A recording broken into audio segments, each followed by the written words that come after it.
Winston going for it all for the end zone for Tillman. He's got it! We all knew Deshaun Watson was awful. He was horrific. The worst quarterback from a football standpoint in the league. But Jameis Winston really just exposed the entire situation. It's Mr. Haslam's fault for playing him for 7 weeks. It's Stefanski's fault for allowing this to happen. It's truly embarrassing to the guys on this team that go out there and give their all every single week. Because after trading the #1 weapon in Amari Cooper, Winston came in for his first game and threw for over 300 yards. And now that I think about it, I know I've given Stefanski a lot of criticism. He didn't even call the plays in this game. But every offense he has run with any other quarterback not named Watson has been solid. There was a clip of Stephen A few weeks ago that went viral of him saying that if Watson was arrested for being bad at football, he would accept. And I'm really happy the Browns won yesterday because it proved that we were all right about how ridiculous it was that Watson was starting week after week despite being one of the most trash quarterbacks in NFL history.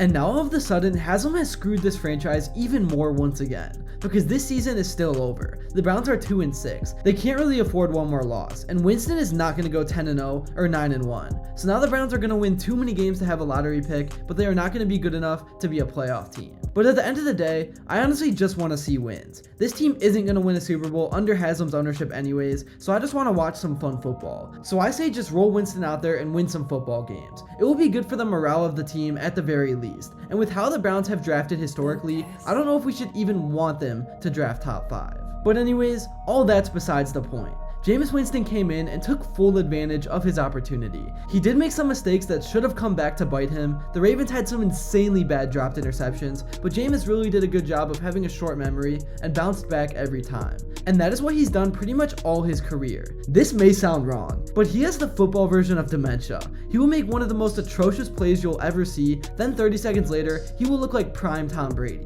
The Browns overall just played a much better version of complementary football, and it felt like the players actually cared and were trying. And that's another thing about Watson that got exposed. It seems like the locker room really didn't like him, because yesterday was all smiles and good vibes, win or lose on the sideline. And I think the team has embraced Winston and who he is. He could potentially be the spark that could get this team to finish the season out on the right foot. Winston's final stat line from this game was 334 yards, 3 touchdowns, and no interceptions, with a passer rating just above 115. And he found a connection with Cedric Tillman, who had 99 yards and 2 touchdowns, by far the best game of his young career. And it's funny how all it took was a slightly above average quarterback behind center for that to happen. Winston seriously was not even that good in this game. He was just good enough. But going from Watson to him felt like a homeless person moving into a mansion. Maybe that wasn't a good comparison, but you get my point. The offense just looks so smooth. One little bump in the road didn't completely wreck drives, and I loved not having Stefanski call the plays. Ken Dorsey's offense looked great. There was really only one moment in this game that pissed me off, and that was when on 3rd and 15 with a minute before half, he had Winston roll back in the pocket when they could have just ran the ball and took a lead and second half possession into the locker room. Winston of course got hit and fumbled, and the Ravens ended up scoring to take the lead into half. It was a disaster. It was a Browns is the Browns type of moment. But the second half was nearly perfect execution from every area. Even Dustin Hopkins was making field goals again. Nick Chubb was pretty average in this game, but the offensive line with DeJuan Jones at left tackle looked a lot better. They looked a lot more similar to last year's O-line. So that was a big relief. And the receivers for the most part were pretty solid as well. There were a couple of instances where they messed up the spacing or dropped the ball, but outside of that, there was really nothing you can complain about. And the defense? Man, the defense was finally a delight to watch again.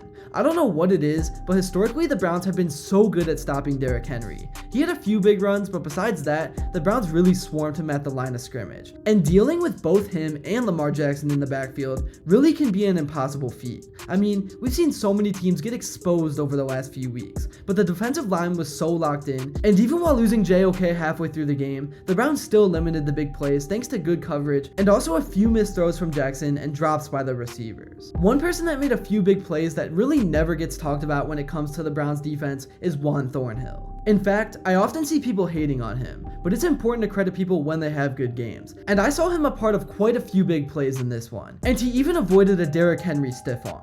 I really do hate that the Browns are 2-6. If managed the right way, they easily could be 5-3 or 4-4. The way this season has been handled is quite embarrassing as a fan. But I mean, the Chargers are coming up. I have a gut feeling that's going to be a win. Then you go into the bye week 3-6, and you face a Saints team off the bye that is also 2-6 at the moment. So 4 4-6 is not out of the picture, but I really don't even want to go down this route because the season is over. I don't want to look at hope that isn't there, but that is just a specialty of Browns fans. Anyways, one thing I would love to see is for Nick Chubb to get going. Obviously, it's probably going to take him till towards the end of the season to get back to full speed and strength, and he does not look like the player he used to be, but that was expected. But he's still been consistently getting 3-yard gains, and that will still wear down a defense. And if the offensive line is going to play like they did, then you can run the ball consistently, no problem. Over the last 2 years, there were so many times where I was begging the Browns and Kevin Stefanski to have a real offensive coordinator calling plays up in the box. Not everyone can be Andy Reid, and not everyone should try to be like him. And I'm actually fine with Stefanski's offense, but he can't both call plays and run the team. It just wasn't working, and his game and clock management was costing this team some very winnable games. Even though winning may end up screwing the franchise, it was nice to see the Browns get a win for Jimmy Donovan. And I don't know if you guys saw, but Andrew Berry and Stefanski personally delivered the game ball to his family at their house afterwards, so that was a pretty cool moment. And this game really was just such a bright spot in what has been a terrible season. But yeah, we'll see if this win can spark something for this team moving forward. So many units looked much improved, and it's crazy how much one player can affect an entire team in both a positive and negative way. Here's what Jameis Winston had to say in his post-game interview, and also what some of the other guys, coaches, and media also had to say as well. Man, it's a white boy from Detroit that I really admire named Eminem. He said, you only get one shot. Do not miss your chance to blow. This opportunity lasts once in a lifetime. And I know I got a quote, Eminem, he from Detroit, he right up the road, but man, I'm just grateful. I'm grateful that the Lord provided me with this opportunity. I'm grateful for my teammates, my coaches, and these amazing fans. I'm just very proud of that football team. We knew we were going to have to outlast them. That's a great team. We knew that, but I'm proud of them because of the work that we put into this thing, and you want to get the results when you put in all the work. So I'm proud of them. And then I had a lot of reasons for wanting to win this game, but one of them was so I can give that game ball to Cheryl Donovan and Megan Donovan. Jim was so important to this organization. He was a friend of mine. I'm going to miss him, but his enthusiasm, his spirit will never be lost on me, won't be lost on this football team, but these guys fought like crazy, so I'm proud to say that I can go give them a game ball. And I mean that because it's about damn time that we saw a different quarterback in Cleveland, and I didn't want to see it the way it went down. I certainly wasn't rooting for an injury with Deshaun Watson or anything like that, but this is what needed to be done. This is what we've been calling for really the last 3 to 4 weeks, and it's about damn time we saw Cleveland, with some of the talent they have on their offense, look like an offense and be respectable on that side of the ball. Their defense is an all-star defense. It's one of the best in football, but they can only hold down the fort so long before the dam breaks with the crap offense they've been dealing with. Look at that. I mean, Jameis Winston, first game starting, it's the best the Cleveland offense has looked since Baker Mayfield's been there.